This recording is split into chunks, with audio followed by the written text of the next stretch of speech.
को जय यीशु। आज का दिन बड़ा महत्वपूर्ण एवं आनंद देने वाला दिन है, क्योंकि आज के दिन हमारे प्यारे फादर जी कुरियन का बर्थडे तथा पुरोहिताई दिन है। इस जन्मदिन के शुभ अवसर पर उन्होंने अपना जीवन ईश्वर की सेवा के लिए समर्पित किया है। अपने जीवन का लक्ष्य उन्होंने तय किया, प्रभु की सेवा करना और सभी इस धरती के लोग और ईश्वर में संबंध स्थापित करना, लोगों को ईश्वर के बारे में जानकारी देना, उनकी सेवा करना, प्रभु की सेवा में अपने साथ उनको भी शामिल करना। इसके लिए प्रभु को हम तहे दिल से धन्यवाद देते हैं। फादर जी को पुरोहित बनकर 13 साल हुए। पुरोहिताई एक शक्तिशाली जीवन है जो परमेश्वर की इच्छा के द्वारा फादर जी को मिला है। यह एक ईश्वर का प्रतीक है जो पृथ्वी पर मनुष्य के माध्यम से कार्य करता है। संपूर्ण मानव जीवन का उद्धार करने के लिए हमेशा ईश्वर और मानव के बीच का दुआ बनकर इस संसार में कार्य करता है। तीमुथियुस का दूसरा पत्र अध्याय 1 वाक्य 7 में कहा है, परमेश्वर ने हमें भय की नहीं पर सामर्थ्य और प्रेम और संयम की आत्मा दी है। फादर जी अपना कार्य करते समय इस वचन को अपनाते हुए इस संसार में कार्य करें, यही प्रार्थना ईश्वर से मांगते हैं। आज के दिन उनके परिवार को याद करते हैं, माता पिता भाई बहन सबों को धन्यवाद देते हैं, क्योंकि उन्होंने अपने बेटे को ईश्वर की सेवा के लिए समर्पित किया है। उनके परिवार में सदा सुख शांति रहने हेतु ईश्वर से प्रार्थना करें। फादर जी के सभी मतलबों के लिए प्रार्थना करें। उनका स्वास्थ्य ठीक रहने के लिए ईश्वर अपने पवित्र आत्मा से परिपूरित करने के लिए हम ईश्वर से प्रार्थना करें। फादर जी जन्मदिन और पुरोहिताई दिन की शुभकामनाएं मैं तहे दिल से अदा करती हूँ। आइए हम सभी प्यारे फादर जी की सभी मनोकामना प्रभु के चरणों में रखते हुए फादर जी के जिंदगी में बरसाए हुए सभी वरदानों को हम याद करते हुए धन्यवाद के मिसा बलिदान पूर्ण दिल से प्रभु के चरणों में समर्पित करें।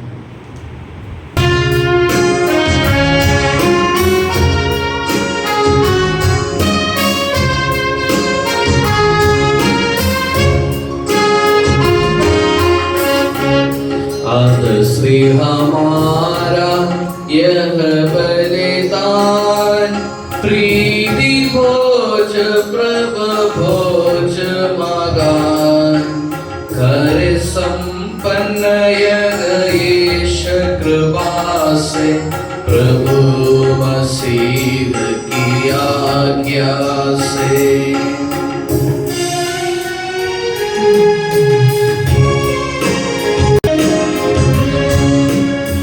याकूब से लिया हुआ आज का वाचन अध्याय 2 वाक्य 14 से 17 तक।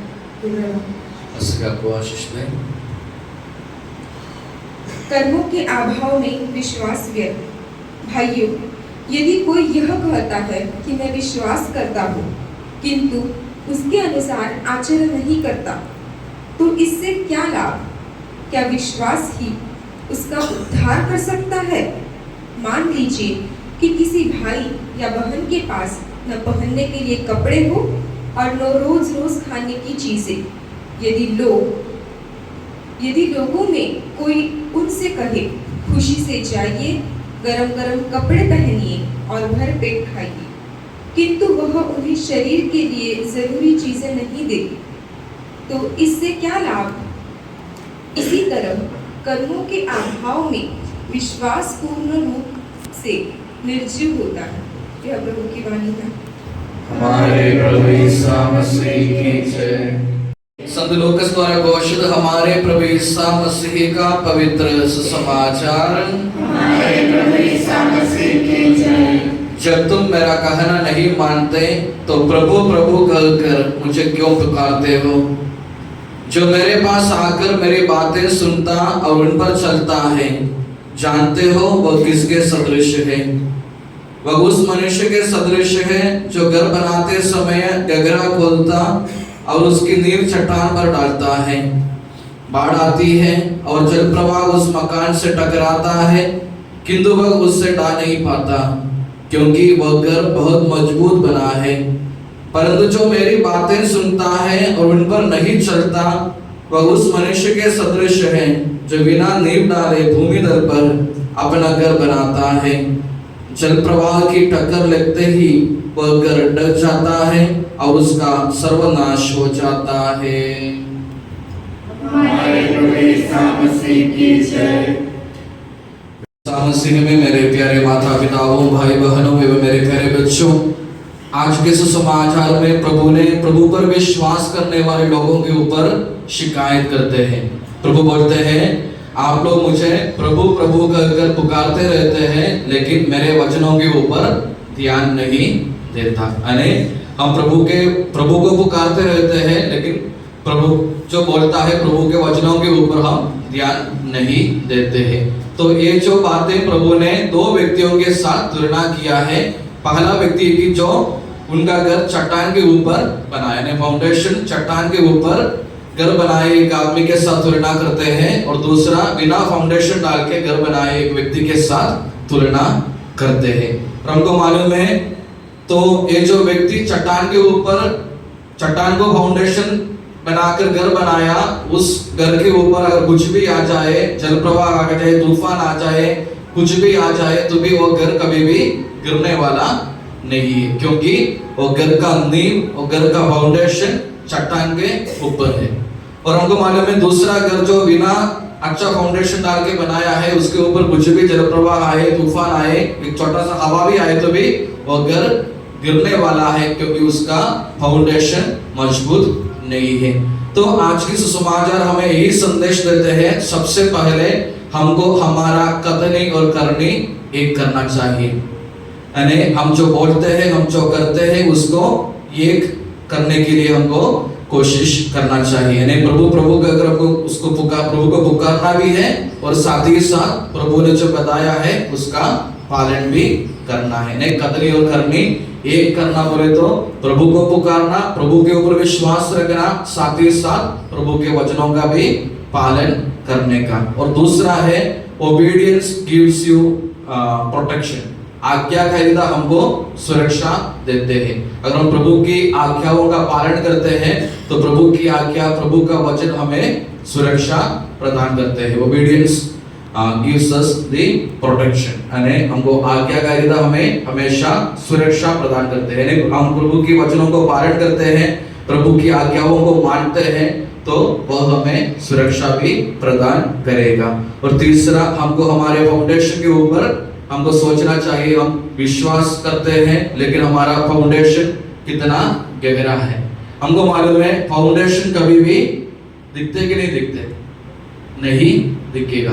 हमको मालूम है, अगर ये जो चर्च का जो फाउंडेशन है, चर्च तो दिखते हैं, सुंदर दिखता है, बाहर से बोलते हैं आपका चर्च अच्छा है, ये सब बोलते हैं, लेकिन ये जो चर्च कहाँ है, किसके ऊपर है?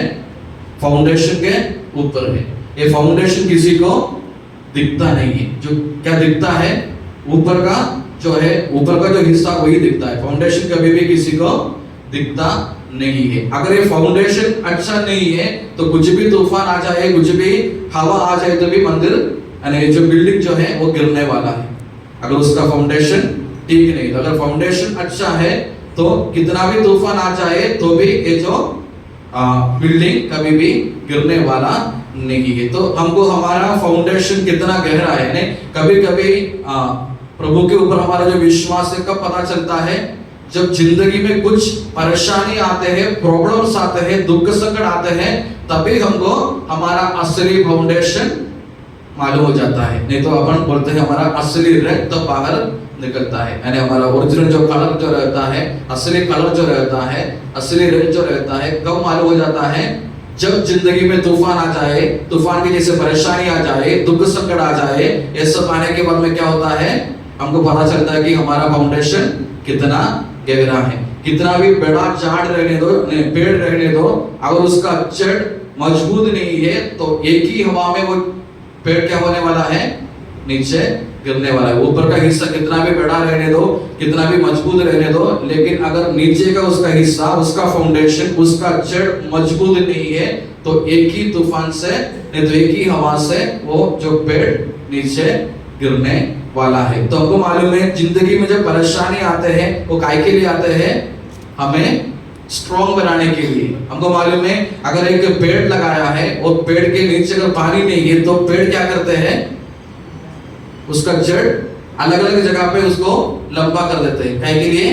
उसको पानी खींचने के लिए। और जितना एक जड़ लंबा जाता है उतना वो झाड़ मजबूत हो जाता है, क्योंकि उतना पकड़ उस झाड़ को मिलते हैं। कितना भी कुछ भी हो जाए तो वो झाड़, वो जो पेड़ गिरने वाला नहीं है। तो जिंदगी में आने वाले परेशानियां, दुख, तकलीफें ये सब इसलिए है कि हमको मजबूत बनाने के लिए, यानी वहां से भाग के जाने के लिए नहीं, लेकिन हमको मजबूत बनाने के लिए हमारे जिंदगी में कभी कभी ईश्वर प्रॉब्लम्स देते हैं, दुख संकट देते हैं, परेशानियां देते हैं। तो ये समझते हुए हमको हमारा फाउंडेशन किसके ऊपर बनाना है?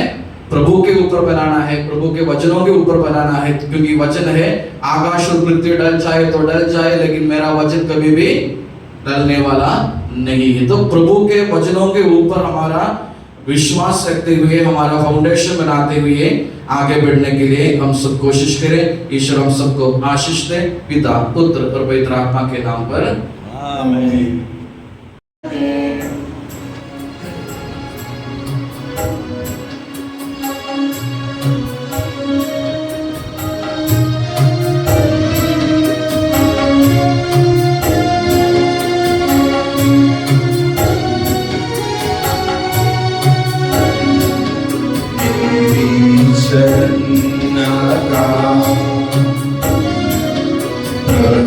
सर्वेश्वर में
प्यारे भाई और बहनों, आज हमें बहुत बड़ा खुशी का दिन है, ताकि आज हमारे बीच हमारे प्यारे फादर कुरियल, इनका आज बोले तो आज का दिन बोले तो उनको पुरोहिताय की अब पुरोहिताय का अभिषेक का दिन है, मेन बोले तो वो है। और उसी साथ साथ उसी दिन फादर का जन्मदिन भी है, इसलिए हम हार्दिक शुभेच्छा देने के लिए हमारे प्यारे फादर इमानुएल को मैं आमंत्रित करता हूँ, ताकि फूल गुच्छ देकर उनका स्वागत करके अभिनंदन करें। Happy birthday to you. Happy birthday to you, Father. Happy birthday to you. May the good God bless you. May the good God bless you. May the good God bless you, dear Father. Happy birthday to you. Congratulations to you. Congratulations to you. Congratulations to you, Father.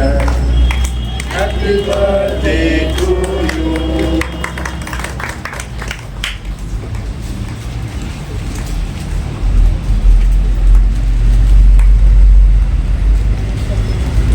अभी हमारे प्यारे father courier को आमंत्रित करता हूँ कि इस दिन को शुभकामनाएं देने के लिए अभी एक एक काट कर आज की शुभकामनाएं हम पूरी करें, इसलिए हम फादर को आमंत्रित करता हूँ एक काटिए। Congratulations to you. Congratulations to you. Congratulations to you, Father. Congratulations to you. May the good Lord bless you. May the good Lord bless you. May the good Lord bless you, dear Father. Congratulations to you. तो आप सभी को धन्यवाद जो आज सवेरे church में आए, मेरे कोयल से लेकर आज अच्छा गाना मैंने सुनाया। सभी को जो भी आज आए प्रार्थना की है मेरे लिए, सभी को विशेष रूप से धन्यवाद देता हूँ। और आज के दिन नहीं लेकिन आगे भी प्रार्थना करना चाहिए, आगे के दिन में भी मेरे लिए प्रार्थना करना, ताकि प्रभु के वचनों के हिसाब से आगे बढ़ने के लिए और आप लोग भी प्रभु के वचनों के हिसाब से चलाने की शक्ति प्रभु मुझे प्रदान करें। इसी के लिए आप लोग मेरे लिए प्रार्थना करना चाहिए। तो आप सभी को और एक बार विशेष रूप से धन्यवाद देता हूँ। सबको धन्यवाद।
गाड़ी